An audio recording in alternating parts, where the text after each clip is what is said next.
이제 원효대사 한번 얘기를 할까 합니다.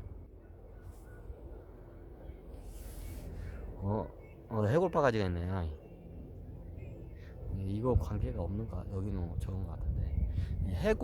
원효대사 하면 다들 에피소드가 유명하죠. 해골. 원효대사가 왜 역사적으로 유명하냐면, 원래 옛날에는 이게 이제 귀족들만, 여기 저기 뭐냐, 불교, 이게 뭐냐, 이게 절에 이게 다니고 이게 됐었어, 이게. 하급민들, 이게 신분이 낮은 평민이나 낮은 사람들은 이게 절간 문턱도 못 넘었어, 옛날에는. 근데 그걸 대중화시킨 게 이제 원효대사예요. 누구나 이제 수행을 할 수 있게끔. 수행이 아니라 거의 대부분 기복이죠, 그냥. 부처님 상 해놓고 거기서 저러면 우리 아들 돈 말게 많이 벌게 해주세요, 이제 이런 기도를 많이 하죠. 뭐 그게 나쁘다는 건 아닙니다. 그냥 그렇다 이거죠, 그냥. 근데 원효대사의 그 해골 이야기가 어딘지를 잘 몰라요, 실질적으로. 그게 여기에요.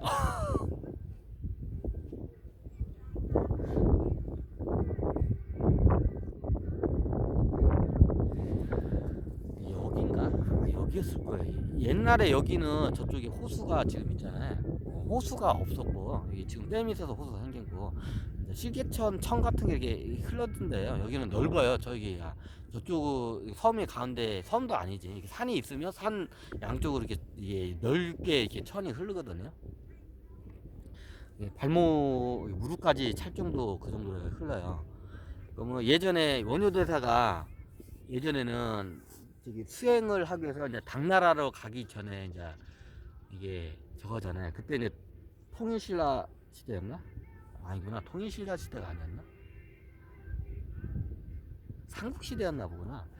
우리는 다 통일시대라도 알고 있는데, 뭐 김유신 장군 나오고, 뭐 김유신 장군하고는 아무 상관도 없는 걸로 알고 있어요. 근데 저기 김유신 장군이 아니라 나중에 이거를 갖다 적은 것 같은데, 그 삼국시대 였을 거야, 제가 알기로는.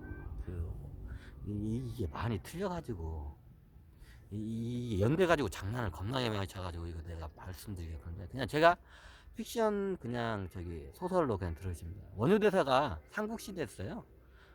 저기 고구려 백제 신라 후삼국이 아니라 그냥 삼국시대.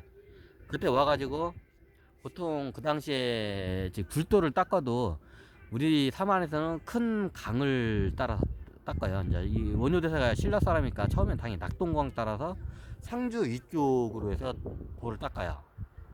이제 불도인이긴 하지만 예전 불도인도 그렇게 같이 닦았어요. 그냥 선도 불도 뭐 없이. 뭐 선도라는 개념이 많이 좀 약간 나중에 끊기긴 했지만, 선도라는 이게 선도를 닦는 사람들이 있긴 있어요. 근데 그게 맥이 다 끊어졌을 뿐이지.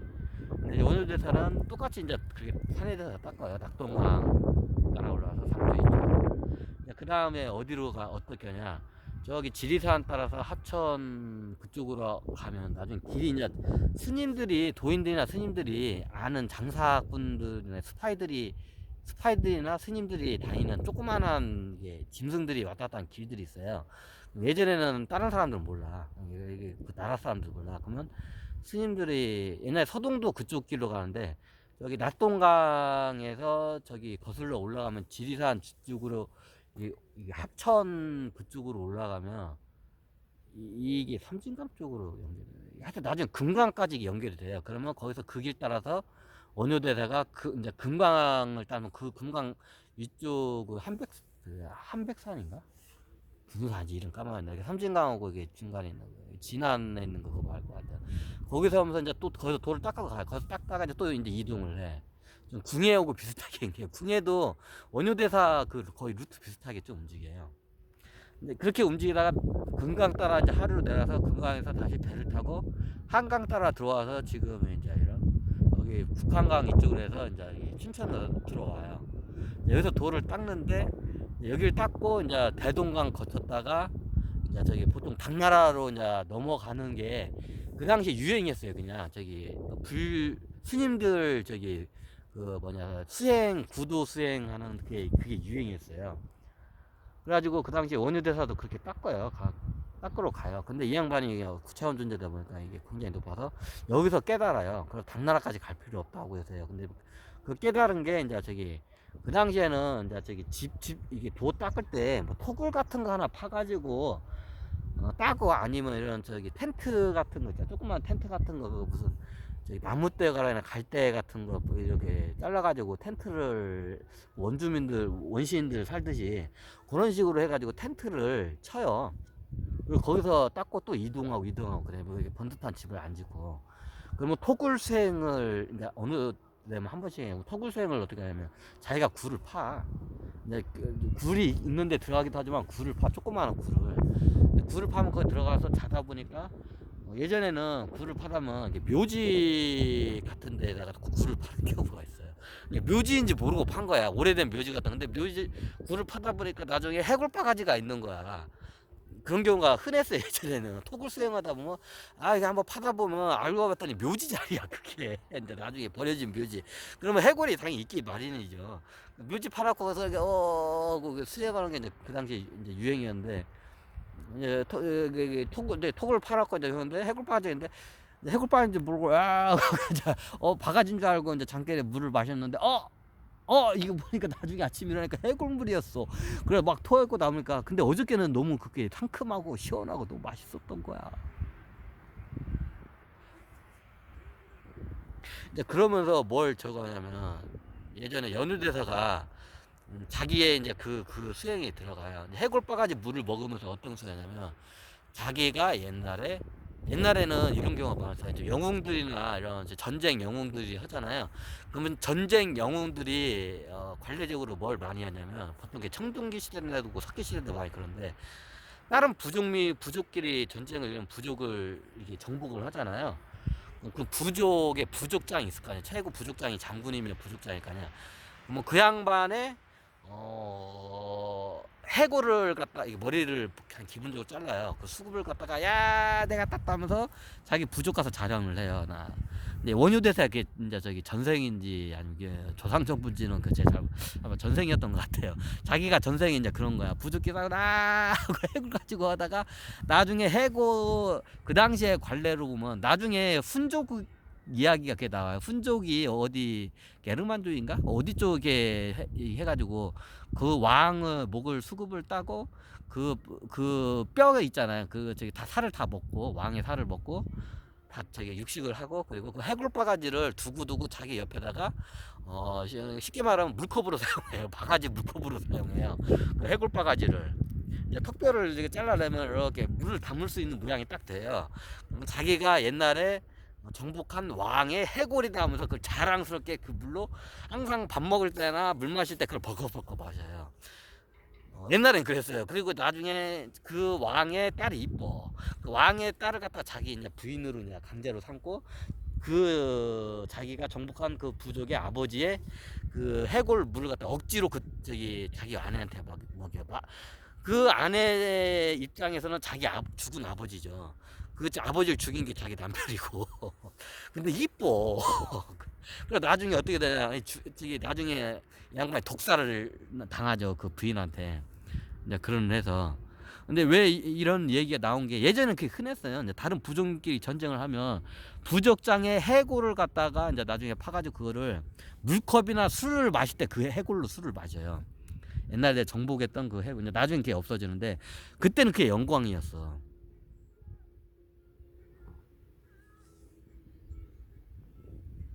옛날엔 그랬어요. 근데 원효대사도 자기도 전생을 보니까 자기가 전생에 그런 거야. 옆 부족, 다른 부족을 정복을 하면서 그 해골 가지고 펄컥펄컥 막 술이랑 술 같은 걸 막 저기 잔칫날 막 펄컥펄컥 마신 거야. 근데 그것도 같이 이제 이게 사람이 어떤 비슷한 상황이 오잖아요. 그럼 전생에 있던 그 경험 정보 같은 게 훅 올라와요. 이제 그때 그게 같이 올라와 버린 거야. 그럼 이제 그러면서 그 해골물을 마셔요, 계속. 예, 이 얘기가 좀 많이 들리죠. 이게 해골물 수행이라고 해요, 일종에도. 원래 선도 쪽에는 없는데, 원효대사가 이제 그거를 갖다가 해가지고, 어떻게 보면 저걸 해서 창안한 거죠. 근데 그게 이제 뒤로 아마 명맥이 이어지진 않을 거예요. 본인이 너무 이게 자기가 생각해도 이게 너무 잔인하잖아. 해골물로 수행 맞는 게. 근데 해골물로 이게 마시고 막 하잖아요. 그러면 옛날에 있던 그 관념이나 경험 정보, 거나 이게 저기 그런 게 올라와요. 다 사념 같은 게 다 올라와. 일단 그게 올라와야 뇌의식 집 가서 그거를 자기가 닦아낼 수가 있거든요. 그 작업이 먼저. 그거를 올리기 위해서 거기에 묘에 있던 그 해골물을 갖다 계속 벌컥벌컥 마셔 물을 그 해골물을. 그게 갑자기 오르니까. 그래서 그게 자기의 옛날에 전생이나 이런 거 경험 좀 뭐 카르마를 갖다가 이제 이게 또 올리면서 그걸 닦아나가기 시작해요.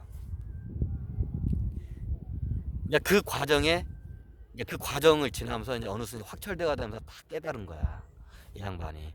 이제 그 당시에 같이 왔던 이제 동료 다른 스님들이 있었는데 이제 동료 스님들이 이제 됐다고 우리 같이 저기 이제 대동강 거쳐서 당나라로 들어갑시다. 옛날엔 그쪽 그 당시에는 불교의 그게 그냥 저기 그 뭐냐 수행 루트였어요 그게. 근데 여기서 이제 원효대사 깨닫고 더 이상 난 깨달았기 때문에 그러니까 보니까 진짜 깨달은 거야. 그럼 그 자네들은 계속 저기 구두 길을 가라고 나는 깨달았으니까 이제 안 가겠다 해가지고 다시 신라로 가요. 오던 길을 다시 이제 돌려가지고 이제 오던 길 그대로 간 게 아니라 백길 따라 강화도까지 갔다가 이제 상인들 배에 이제 저기서 이제 그 신세를 지면 보통 상인들이 스님이나 돛 닦는 사람들은 그냥 무료로 거의 해줘요. 그리고 이제 그 다시 이제 저기 이제 점 같은 거 많이 찾아달라고 하거나 아니 그 능력이 딸리는 양반들은 이제 저기 잔심부름을 해요. 근데 보통 이게 딱 봐도 도력이 이게 좀 센 양반들 도인들은 알아봐. 이게 상인들도 이게 좀다 그러면 이게 무슨 저기 자기네 집에 대해서 뭐에 대해서 이게 상담을 자문을 많이 해요. 그러면 상담을 해주면 고마우니까 그냥 무료로 그냥 태워줘요. 예전엔 그랬어요. 그러면 강화도에서 저기 진짜 다시 거제도를 거쳐서 이제 저기 낙동강 상류를 해서 나중에 이제 저기 다시 이제 신라로 이제 들어가요. 그리고 이제 여러분은 이야기가 이제 그때부터 깨달은 원효대사가 이제 불교를 이제 저기 이거를 갖다가 대중화를 해야겠다. 그 당시에는 이게 신라에서는 불교가 귀족 신앙이었어요. 그럼 예전에 저기 선덕 여왕이 뭐 지어줬 뭐 그때 선덕 한참 전이에요 원효대사는. 근데 우리가 보면 김유신 장군하고 김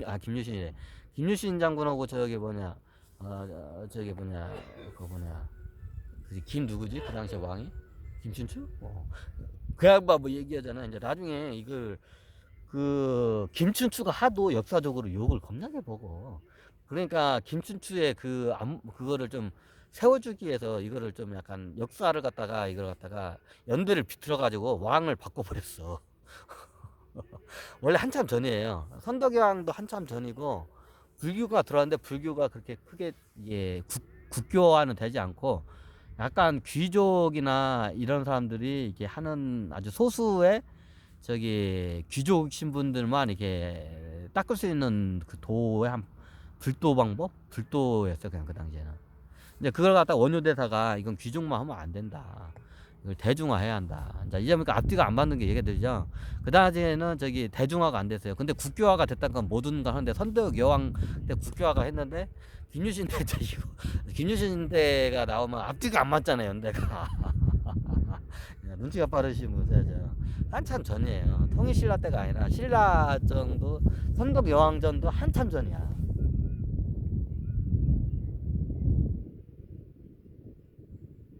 그래서 그 원효대사의 큰 특징이 뭐냐면 대중 불교화를 해요. 근데 원효대사가 9차원 존재고 천신들하고 이제 링크가 걸려 이제 의사소통을 하는데 천신들이 처음에는 뭐 다 똑같지만 이게 좋은 얘기만 해. 여기 백성이 어떻고 뭐가 어떻고 나중에는 보니까 이제 저기 이 김씨 황제 김씨 정권이 문제인 거야. 결론은 그러니까 김씨 정권 갈아버려야 한다. 이제 처음엔 그 얘기를 안 해. 나중에 이제 속이고 이제 저기 그 김씨 황족의 과부가 된 그 당시에 왕의 딸이었을 거예요. 공주하고 결혼을 해요. 근데 어떤 왕인지는 잘 모르겠는데 아마 사서에도 이게 제대로 안 나와서 언급해도 잘 모르실 거예요. 이게 왕의 딸하고 결혼을 해요. 그 당시에 원효대사가 신분이 굉장히 낮은데 왕의 딸하고 결혼할 수 있는, 황조가 결혼할 수 있는 그게 신분이 안 되는데, 깨달고 이게 국민으로부터 이게 여러 스님들이나 도인들로부터 이게 덕망이 이게 하기 때문에 이게 거시기를 해버려요. 인정을 받아요. 그래서 과부가 된 딸하고 이제 결혼을 시켜. 약간 뭔가 좀 빠지는 딸하고 결혼시켜야지. 처녀 딸하고 하게 되면 이게 황족들이 뭐라고 하니까 과부가 된 딸하고 결혼을 보여버리려고 갑자기 그것도 반대를 해요. 황족들이 어떻게 신분이 낮은 성불 중에 성불인 임금의 딸 공주를 갖다가 이걸 하냐 이제 이걸 해요. 근데 이제 왕이 이제 선몽도 육타원전자 선몽도 준 것도 해가지고 결혼을 시켜가지고 이제 설총을 낳죠. 설총이 져요. 근데 왜 이렇게 되는지 이제 나중에 이제 광개토대왕의 이제 다시 후생이 이제 설총이야. 이제 느낌 오시죠? 광개토대왕이 설총으로 태어났다. 느낌 오시죠? 그 원효대사가 그 당시에 뭘 하냐? 원효대사한테 이제 육차원 전제들이 너가 왕이 돼야다. 네 아들이 광개토대왕이다. 유명한 광개토대왕이다.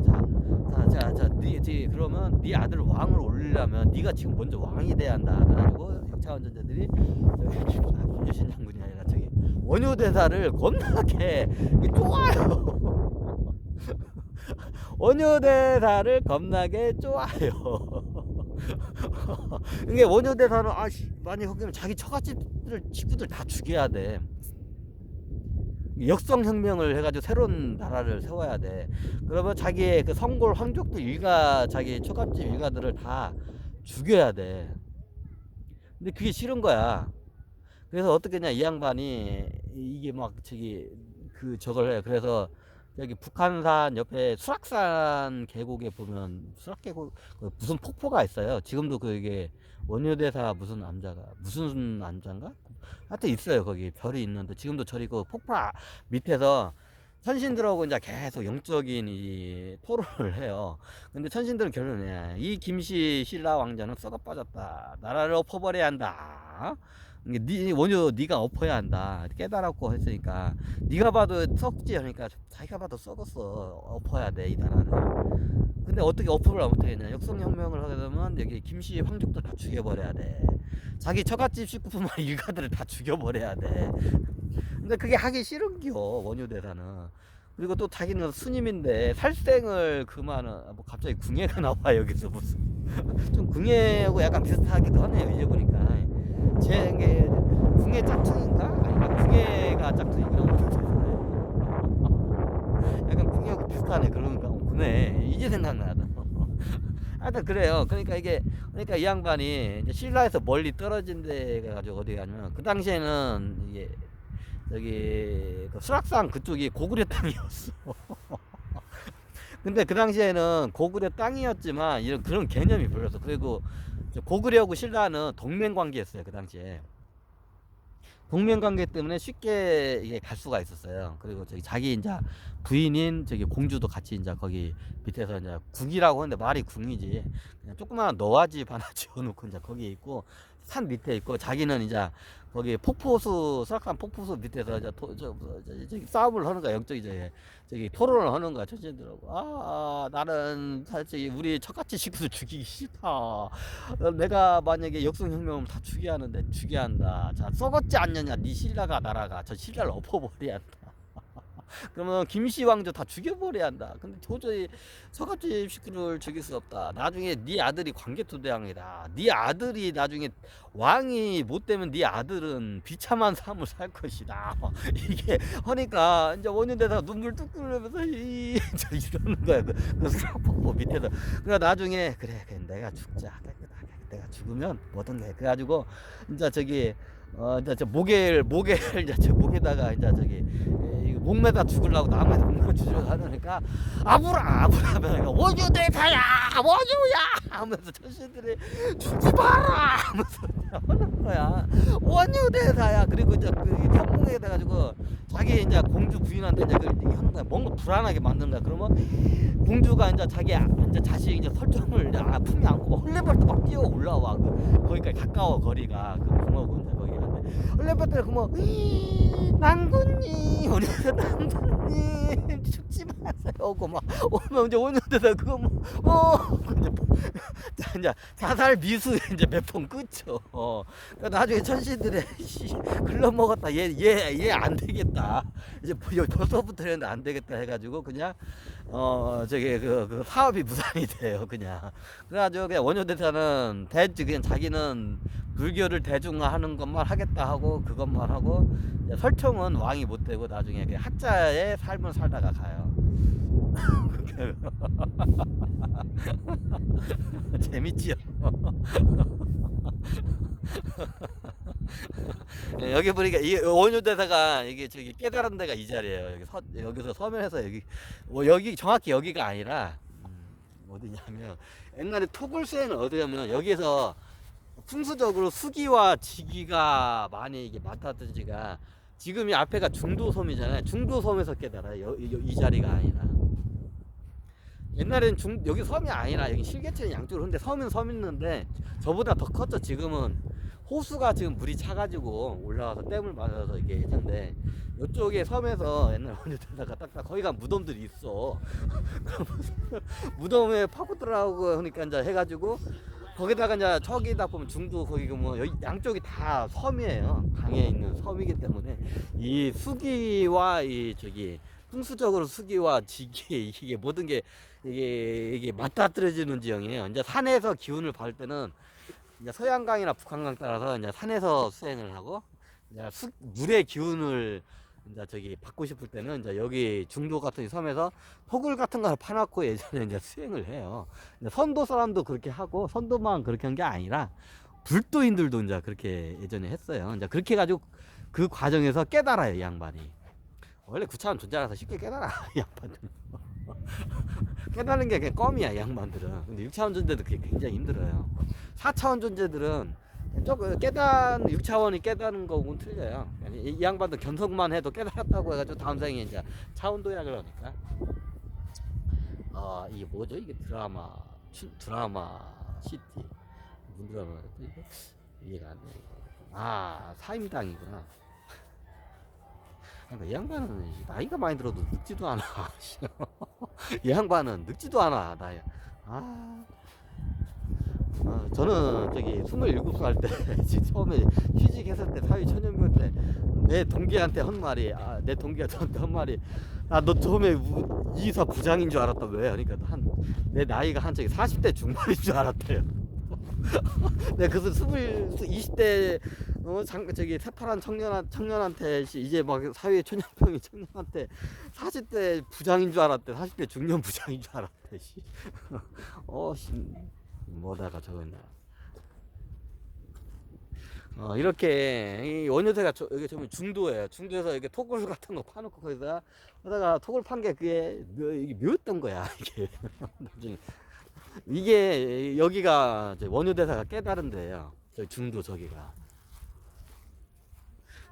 태양 같네. 아주 불성도 같고.